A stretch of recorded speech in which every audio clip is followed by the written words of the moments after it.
Olympus, an Asian brand revered around the globe. The company took the world of photography by storm in the early 1970s with a camera of uncompromising quality. This is the Olympus 1970s film cameras. This is one of the aesthetic that I love. In 1972, a legend was born. The Olympus OM1 was half the weight of rival cameras without sacrificing any professional features. It would be years before the rest of the pack caught up. But then Olympus was hit by a corporate scandal that rocked the business world. At the time, I thought it was ridiculous. I didn't believe it. It was 13 years of covering up bad corporate practices from a company that everyone admired. This is the story of how one of Asia's greatest companies rose from the ashes of one of the industry's worst corporate scandals. He was going to get to the bottom of what had happened, and Olympus's management did not want that to happen.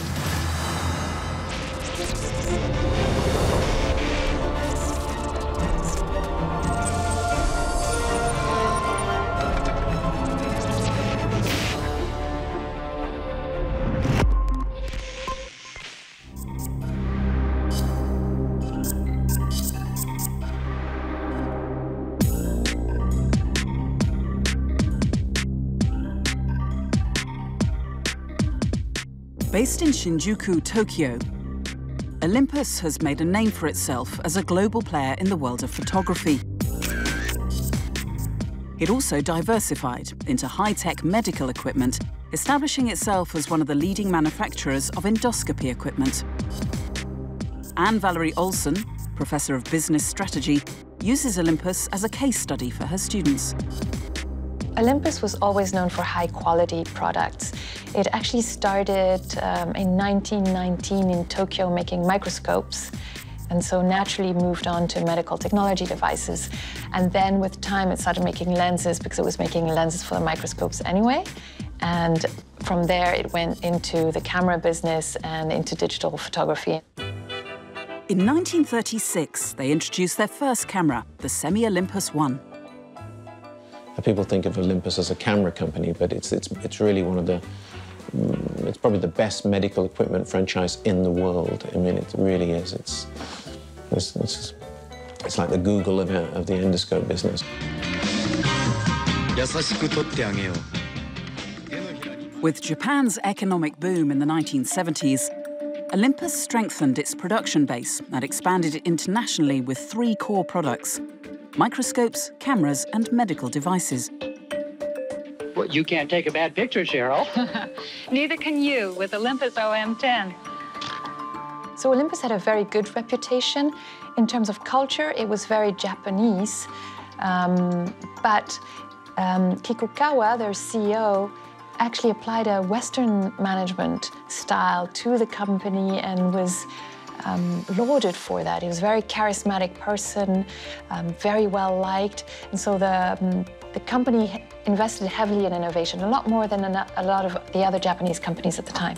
What we mean when we say Japanese culture is that we refer more to collectivist cultures, as is the case in a lot of Asian countries. So there's a great sense of loyalty towards one's employer. It's cultures that tend to be quite hierarchical, where one does not question authority and where one goes with what the boss says. So very loyal, very, very strong, bonded cultures. Kikukawa joined Olympus in 1964 and rose through the ranks to become president in 2001. He was well respected by his peers and was instrumental in pushing Olympus forward in the digital era. And in 2011, he hired their first foreign president and chief operating officer, Michael Woodford.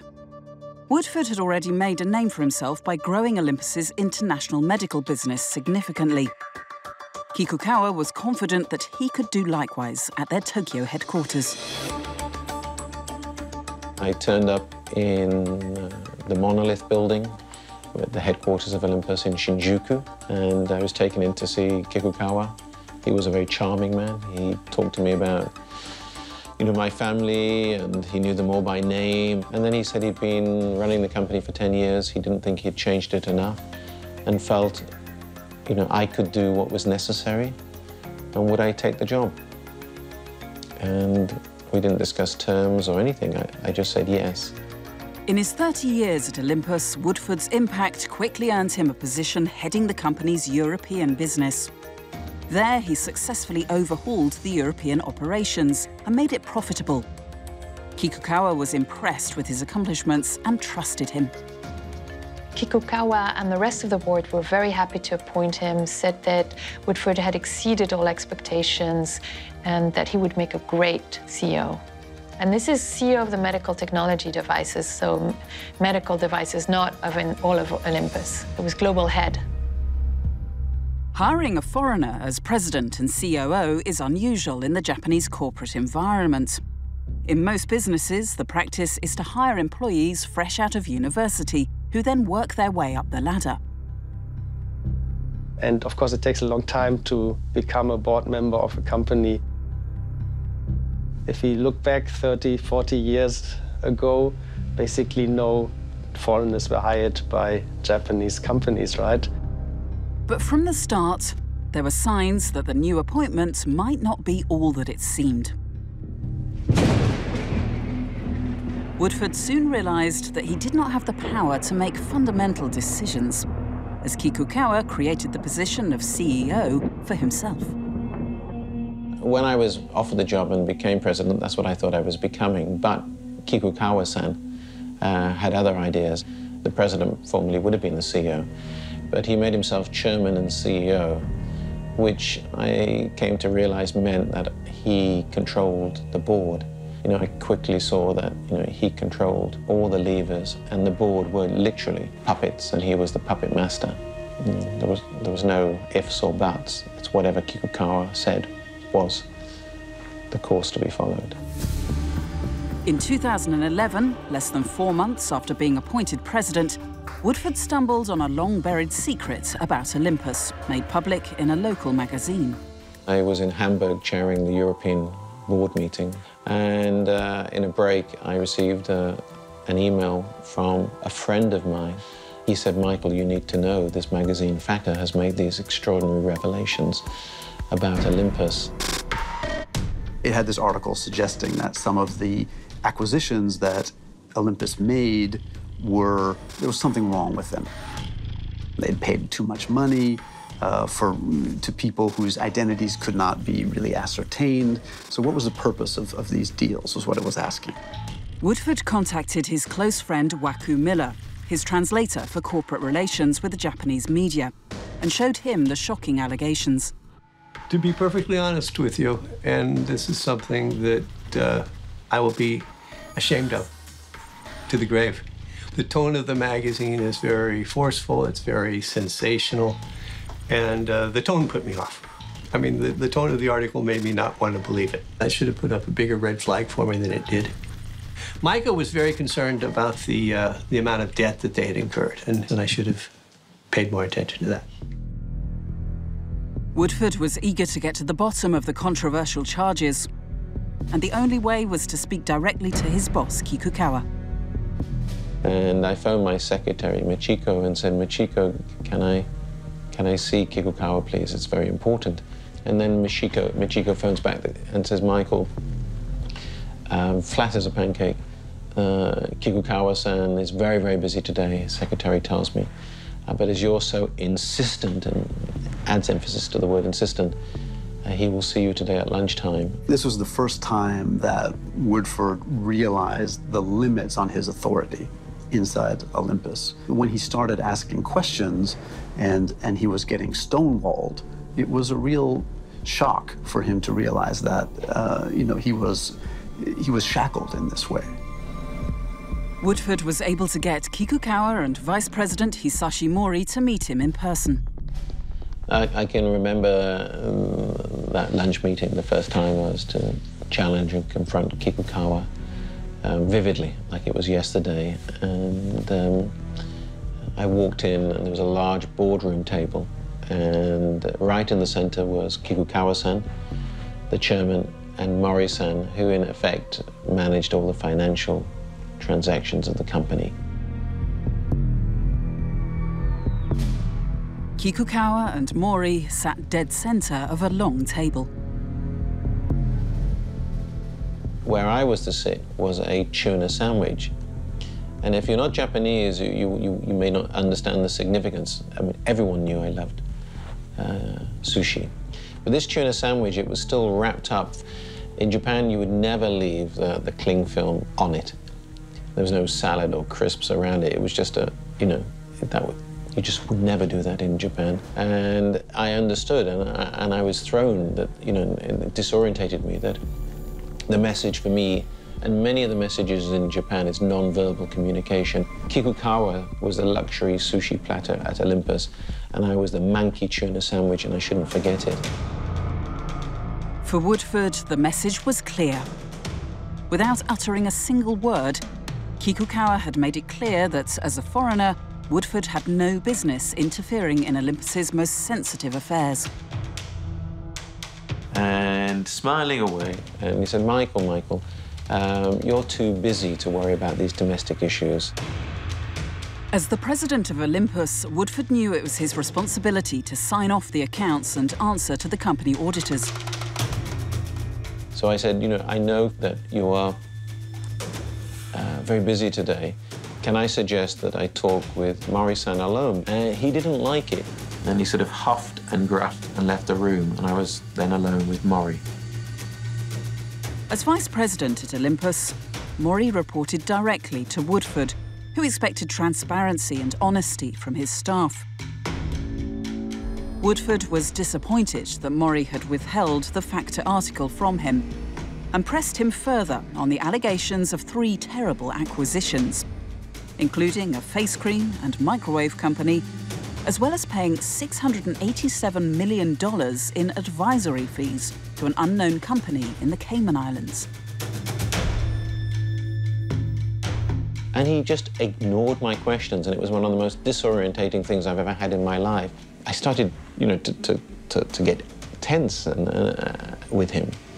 And I said, we've bought a company which makes microwave dishes. I mean, we're a healthcare company, Mori-san. It was obvious there was something very wrong. So not only were they paying a lot of money for companies that weren't making a lot of money, simply put, but on top of it, they were paying consulting fees for advice that was no way worth that amount of money.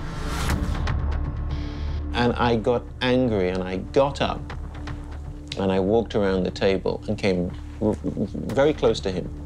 And I asked him, I said, you know, Mori-san, you know, who do you work for? Who do you work for?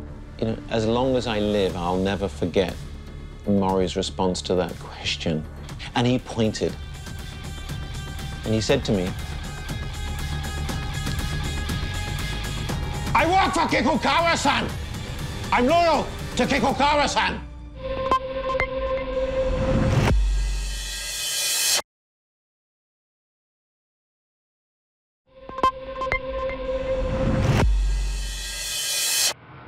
In 2011, English businessman Michael Woodford, who'd been brought in to modernize Japanese electronics giant Olympus, was being increasingly isolated from company chairman Kikukawa and other senior managers at Olympus.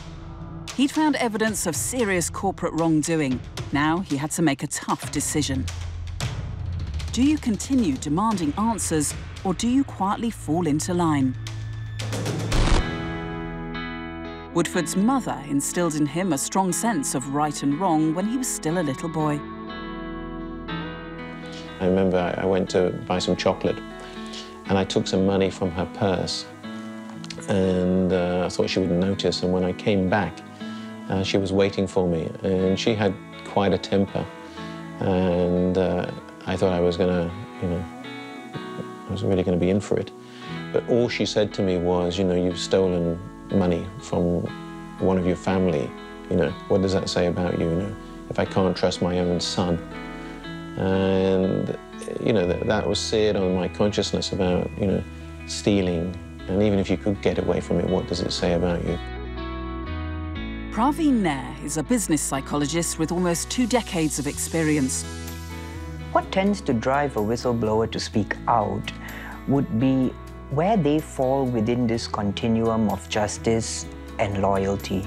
So if we were to do it like a straight line, and justice being over here and loyalty being over here, the closer they are to the justice aspect would probably make them more likely to speak out.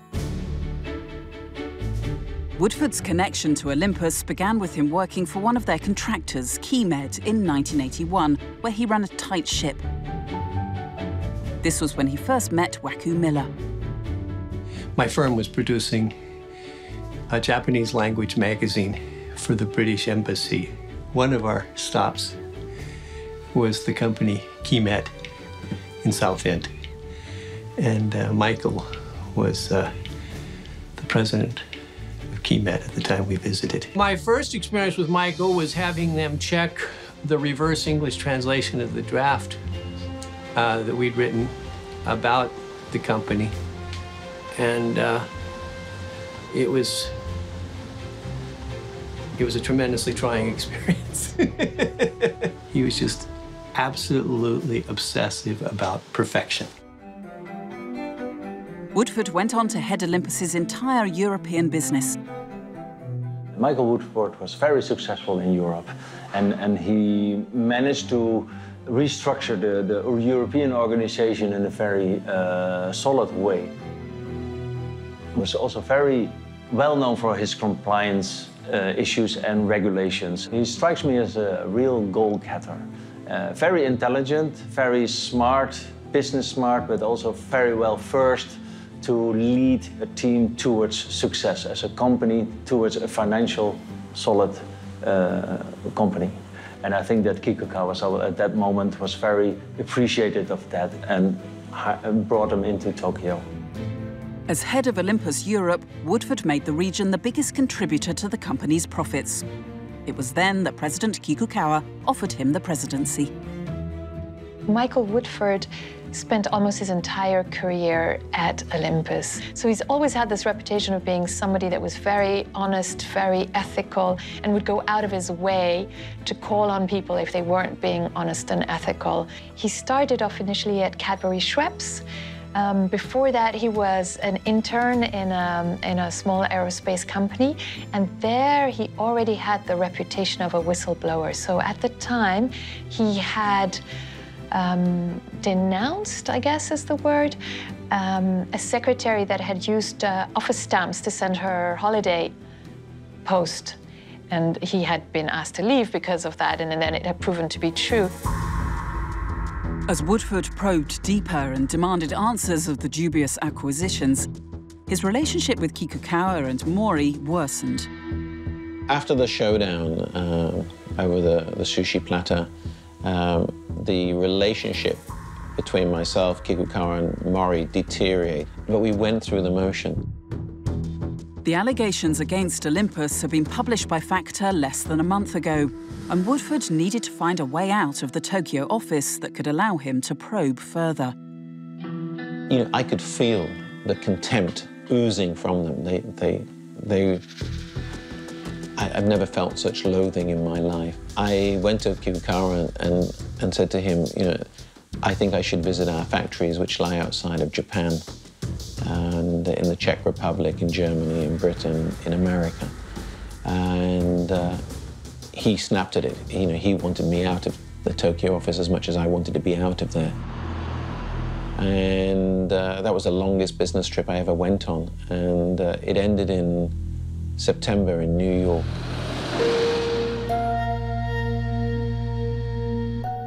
By this time, the pressure of the unlawful allegations was beginning to take its toll. I was drinking a lot by then, just to try and sedate myself. We went to a steak restaurant, and I got back, and it was around 11:30 at night. And I remember going into the bathroom and looking in the mirror, and I was 5 kilos less than I am now, and dark, you know, inset eyes. But it wasn't my physical condition which was troubling me. I knew my mental well-being, my mental health was deteriorating because, you know, I knew there was this sickness, this problem, but I wasn't sure of what to do. You know, how do I deal with it? You know, the shareholders don't seem interested, the financial institutions, the media. No one seems to, you know, is it me who's mad? He also realized the board was not aligned with him and wouldn't allow any more investigation into the allegations around these fraudulent or dubious acquisitions. Woodford was having sleepless nights and was becoming dependent on sleeping pills. And I remember I had a brown plastic Perspex bottle of sleeping tablets. And I looked on the back and it said, don't mix with alcohol. And I know that's not a good idea, but I thought about a worse idea was not to sleep. So I took 2 of them, went to sleep almost immediately. If you've worked in a company for around 30 years, you'd feel very close affinity to that company.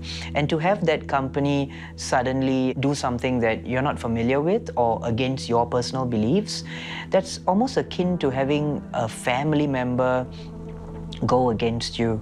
So that would definitely create feelings of tension that could have manifested in mood swings, it could have manifested in sleeplessness, it could have manifested in not being able to sustain positive relationships in your life. When you're traveling particularly, you become even more addictive, you know, to opening up your emails to see if there's a message maybe your children have written to you.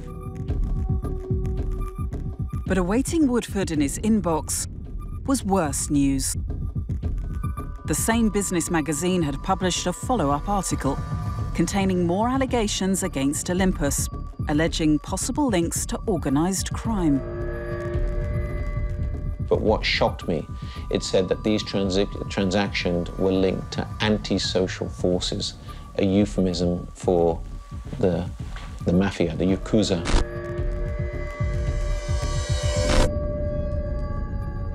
But the idea that there could be people with tattoos and missing finger digits who might want to hurt me, or worse still, hurt my wife, or even worse, hurt my children.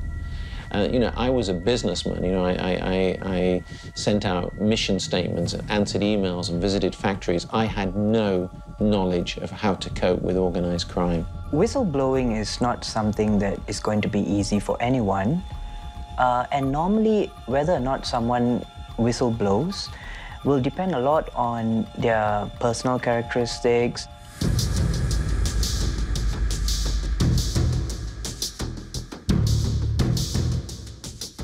In Michael Woodford's case, perhaps what was going on is what we term dissonance, cognitive dissonance. And that is basically when an individual holds 2 contrasting beliefs at the same time, and it creates a lot of tension, discomfort, a lot of mental pressures. Despite the growing psychological pressure, Woodford continued to press for answers. Having already tried to raise his concerns in meetings and being rebuffed with tuna sandwiches, the revelations in this Second Factor article encouraged Woodford to put his concerns in writing. Over the next 6 weeks, Woodford wrote a series of official emails challenging Kikukawa and the Olympus board. Kikukawa actually wrote to me and said, Michael, it's not helpful you asking all these questions. I'm sure it wasn't helpful. I copied them to all the board members. Yet in October 2011, Kikukawa appointed Woodford CEO as well as president. But what may have seemed to be a positive change was actually hardly publicized in Japan. I think what's interesting and one intriguing anecdote is the fact that when Woodford was appointed CEO, so even after he was promoted from CEO to CEO position, his promotion was only written up in the English language website and not on the Japanese website. But in actual fact, when I became CEO, he had blind, utter loyalty from all the other board members who were all Japanese males in the latter stages of their career. Complete blind loyalty. But the promotion didn't stop Woodford from continuing to ask difficult questions. He wrote his final email to the board, this time copying in an outside auditing firm. the last letter I wrote in the UK, and I included a report from PwC, an independent auditor, one of the big four, which confirmed the concerns I had. Now, for the other directors, 1.7 billion US dollars had been spent on these 3 Mickey Mouse companies, and from this consultancy, from a company which went under the name of Axim or ASIS. Even if those people were the devil personified, for their own self-interest, the president is asking to bring in forensic accountants. Within the same email, Woodford explicitly asked for the resignation of Kikukawa as well as Mori. I pressed it. You watch the thing, email send. And then I watched to see, because I asked for reply receipts, and half an hour later I saw that a Japanese director working in the United States responded and had read it. And then obviously he had phoned and woken everyone up in Tokyo, and they all started to come in. Woodford was summoned to an extraordinary board meeting back in Tokyo. I walk into the boardroom at a few minutes before 9. This, long board table again. But the board meeting has a lot of pomp and ceremony, and there's all these people on a second group of chairs behind in tables, translators and note takers and advisors and all sorts of people. And when I walk in, it was noisy, much more noisy, and it reminded me of one of those wildlife programs with hyenas. It had that feel of hysteria in the room. I was sitting there feeling very uncomfortable, noting that nobody will look at me, this non-verbal communication. And a few minutes past 9, and I start to look at my watch in an exaggerated manner, because meetings never start late. This was the meeting that would change the fates of Olympus and Woodford forever.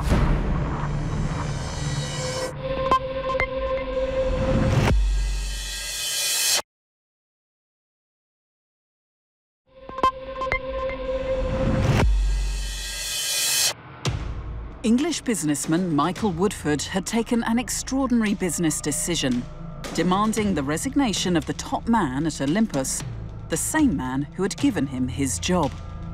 The board immediately called an emergency meeting. Almost 15 minutes later, Kikukawa turned up.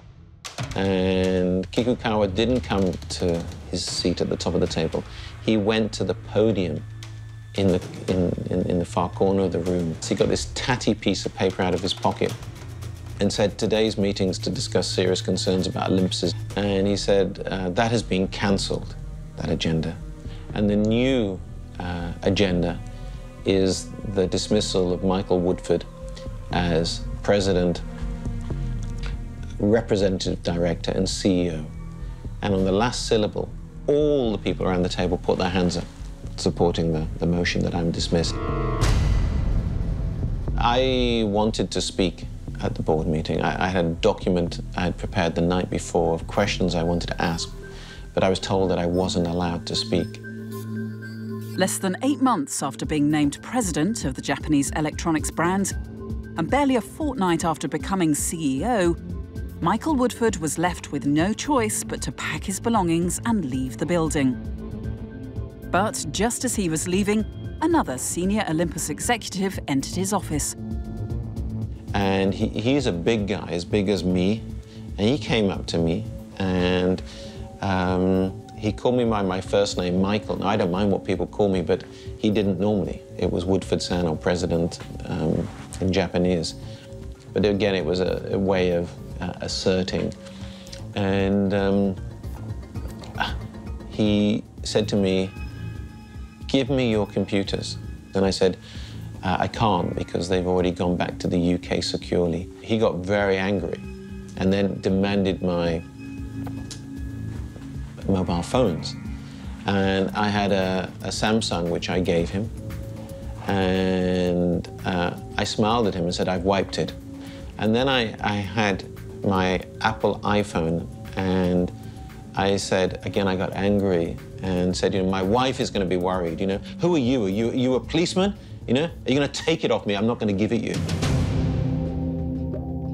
Woodford's translator, an American who now calls himself Waku Miller, had worked closely with him and was handling his corporate relations with the Japanese media.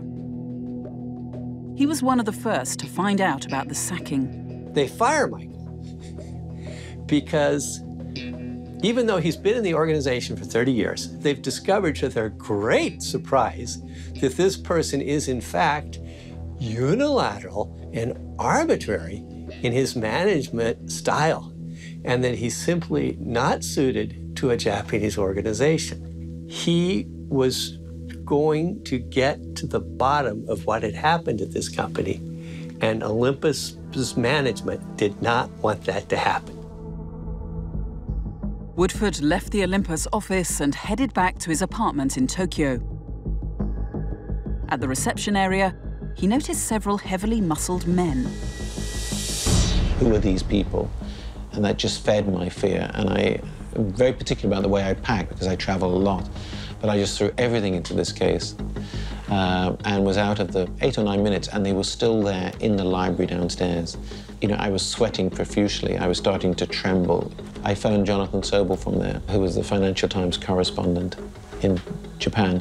And I said, Jonathan, you know, there's so much more to this, you know, can we meet? And he said, there's a small cafe across the road. And we met in there 10 minutes later. My first question was, you know, are you okay? What happened? He said there's hundreds of millions of dollars missing. And it became clear that he was worried that he was in danger, that people might be following him or worse. A lot of money had left Olympus. A lot of money had been taken out of this company in mysterious and suspicious ways. He explained what he thought was happening inside Olympus. He presented me with a binder full of evidence to back up his case.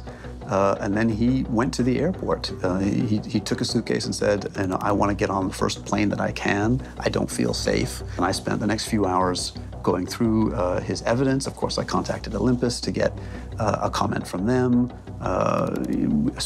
Talked over it with editors and lawyers.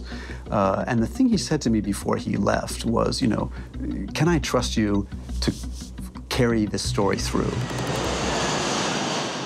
And then 10 hours later, he got off that plane, a plane in Heathrow, and his wife was there with a copy of the FT that she bought at the airport, I think, with his story on the front page. Back in the UK, Woodford was determined to hold Kikukawa and his board accountable. He did as many interviews with the international press as possible, making sure that the scandal went global. All of them have to go. All of them have to go. If they don't, then that means there's a tolerance of either incompetence or much, much worse. As well as continuing to talk to the media, he started planning his next direct move against Olympus. We're making progress. I'd put together a new board of all Japanese senior figures, but the institutional shareholders, it became clear they wouldn't speak out, they wouldn't criticize Olympus. This is the 3 mega banks and the insurance company. You know, whilst I'd hoped I could get Olympus back on, you know, the right path, I knew it was beyond my abilities to change Japan. You know, corporate Japan needed to change. And, you know, I couldn't do that. Olympus stuck to their story. Their official stance? Woodford did not understand Japanese business practices. A new president was brought in for damage control.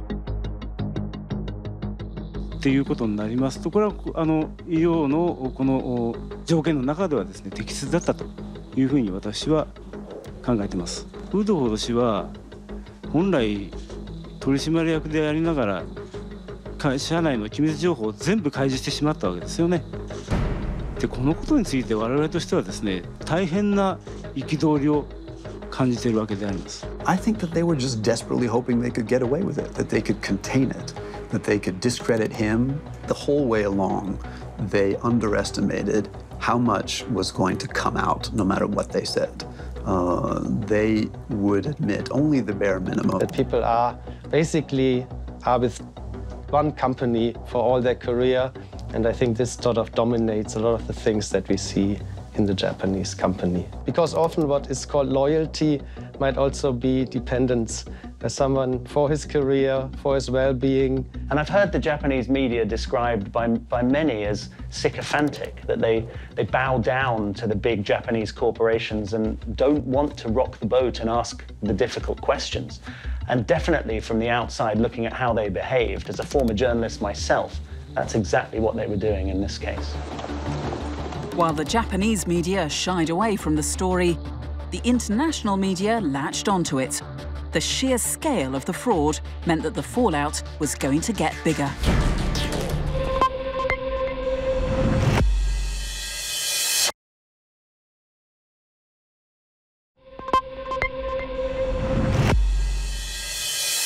Mark Worthington is an expert on how to manage business scandals.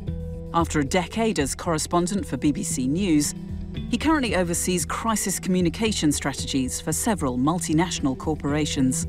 Well, the fact that the company was still denying, even when the international media were writing openly about the allegations and referring to the CEO as being the one who was making them, is quite extraordinary. It's hard to see how that could happen anywhere else other than Japan. It seemed a pretty indefensible position, and yet the denials were still coming. And a motivating factor for that can only be the kind of corporate loyalty and that culture that you find in Japan. That was hugely damaging to their reputation. In a situation like this, when a company like Olympus faces these kinds of challenges, the worst thing you can possibly do is be seen to be denying, lying, covering up. By November 2011, Olympus finally admitted to hiding massive losses. The company revealed that they'd made dubious acquisitions to cover up bad investments since before 1990. It had taken 20 years for their wrongdoings to come to light. Kikukawa resigned 2 weeks prior to the admissions, and Mori was dismissed for his role in the fraud. But this was only the beginning of a massive shake-up within the Olympus board. In December, retired Supreme Court Judge Kanaka reported, and a huge report, and described Olympus as a board of yes men, and vindicated the action I'd taken, which then led really to the whole board having to step down at the extraordinary general meeting the following April. Today at those meetings, for the first time, I had a sense of relief comparable to when Jonathan published, is that this story will be different. The Tokyo District Court ruled that dismissed President Tsuyoshi Kikukawa and 5 other members of the board had to pay more than $500 million to Olympus. But the damage had already been done. Olympus shares, which remained steady since the scandal broke out, suddenly plummeted by almost 70% in less than a month. The impact of this scandal on Olympus reputationally, in terms of its finances, in terms of its staff, were colossal and cannot be underestimated. If we start on a reputational level, they became almost the poster child for corporate fraud, corporate failure, corporate cover-up, and their name became synonymous with those things. The Olympus case raised wider questions on how corporations were managed.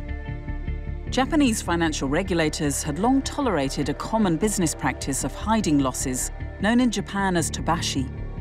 What happened is that in the 80s, many companies had some problems growing their main markets any longer, especially after the evaluation of the yen, and the yen increased in value, and maybe some of their overseas markets broke away.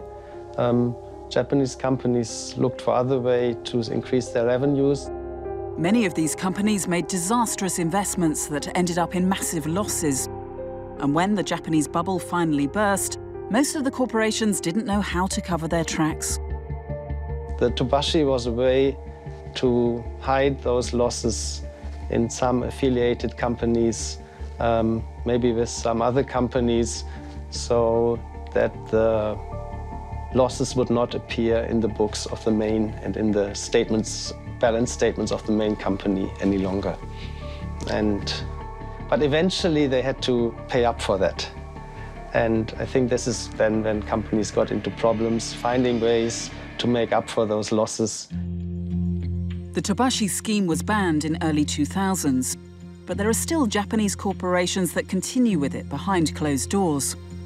In 2015, Toshiba president Hiesao Tanaka was forced to step down at the electronics and computer giant when a similar scandal came to light.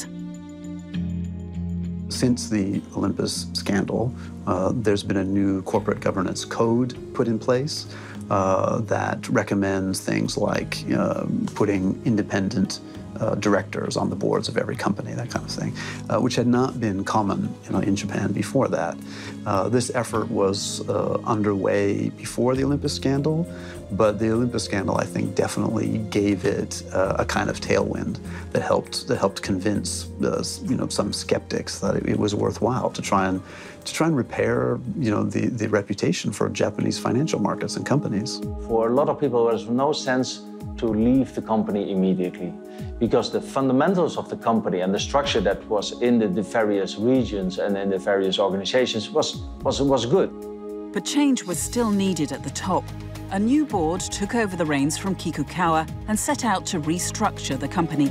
They wanted to go back into the core business of medical clinical division, microscopy products, and the camera products. They also took a number of steps in terms of corporate governance, reporting, making sure they had external auditors that were really independent and not linked to the board in any way. The scandal was reminiscent of the collapse of American gas and energy giant Enron some 10 years before. This led to a commitment to the comprehensive reform of business practices, setting new compliance standards for corporate management. The Olympus case did for Japan what Enron did for the US. So every time you have a scandal, policymakers, shareholders, boards will question the way business was always done and whether it should be done this way. And just like it changed, Enron changed the governance policies and the board liabilities and so on in the US. Olympus did the same thing for Japanese businesses. When we look at Olympus today, it is hugely different to the Olympus at the time the scandal took place. And the fact that trust had been completely destroyed left them with no choice but to completely rebuild, and to rebuild very openly. So we saw the new management talk about total transparency. In 2012, Olympus released a report to reassure their investors. Led by new president Hiroyuki Sasa from their medical equipment marketing division and former banker Yasuyuki Kimoto as their new chairman, the board promised to win back public trust and to prevent another scandal from occurring.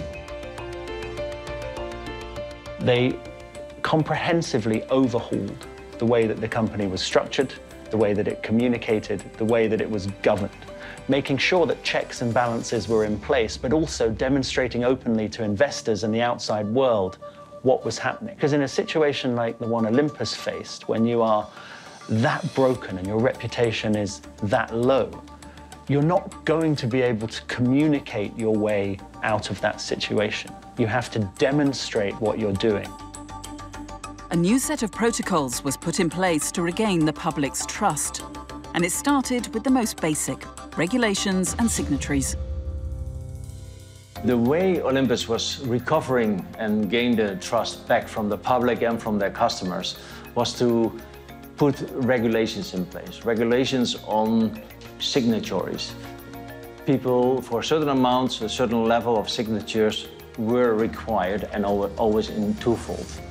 Others were regulations that all the staff had to sign forms that they will not conduct any wrongdoings with money like briberies or even sponsorships, etc. So everything was very much scrutinized. So once the company was restructured, or the board of the company was restructured,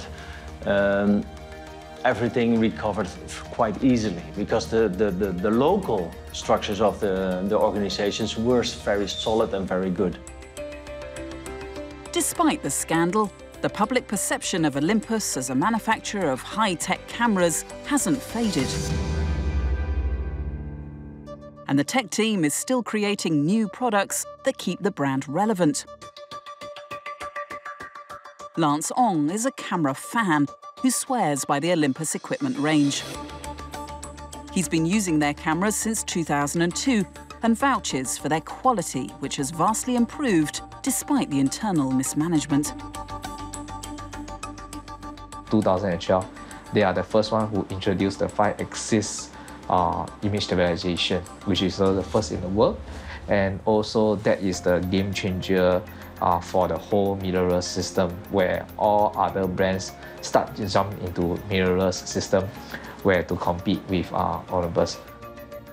Mirrorless cameras drastically reduce the size of previously bulky DSLR systems without sacrificing image quality. A camera setup is now a fraction of what it used to cost, making photography much more affordable to both professionals as well as enthusiasts. The greatest advantage for Olympus to go into Micro Four Third, where they make the camera smaller, yet you can still have a digital SLR image quality. This changed the whole ball game, where they become the leading brand of mirrorless. And till today, they are still one of the leading brands for camera system or mirrorless camera system. Since the fraud, Michael Woodford has published a book, Exposure: Inside the Olympus Scandal, detailing his role as a whistleblower in the indictment of the former Olympus board. These days, Woodford works as a consultant for many large companies, advising them on how to prevent the same thing from happening to their corporations. Signs that Olympus has come out of the crisis are now all around us. Their name is no longer a name that is associated with the misdeeds of the past. Probably the first indicator to the outside world is the share price when the confidence starts to return. And that's the market looking at the steps that have been taken, reading in depth the documents that are setting out the new corporate governance policies, the philosophies of the new leadership. So 6 years on, they still have a big share of the market in endoscopy and microscopy, and they're doing very well with their camera business. So they were able to turn around and they're doing well again. So back from the brink.